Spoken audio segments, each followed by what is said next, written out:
Lakini sasa tumesema, kwa sababu ametuma spokesman akasema kwamba the next date will be communicated.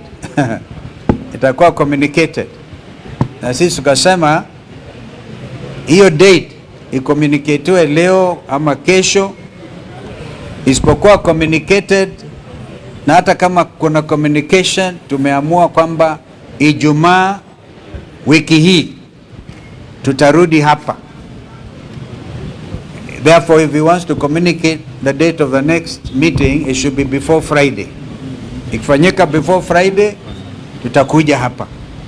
Kama ana communicate siku ingine, kwa sababu ya umuhimu wa jambo hili, mauaji ambayo yanazidi kutokea kutokana na excess use of police force, hatuwezi sisi tukavumilia kwa niaba ya wananchi wa Kenya ati mpaka mkuu wa polisi ataamua ni lini atakutana na viongozi ambao ni viongozi ambao wako wanaheshimika na Kenya nzima. Sisi tunazungumza kwa niaba ya Wakenya wote.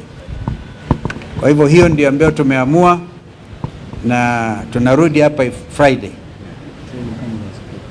Na tutakuja na Wakenya wenzetu, tutakuja na wao hapa siku hiyo, kwa sababu hii inaonekana this type of obstinacy, this type of impunity can only be dealt with kupitia action ya wananchi wenyewe. Asanteni my friend.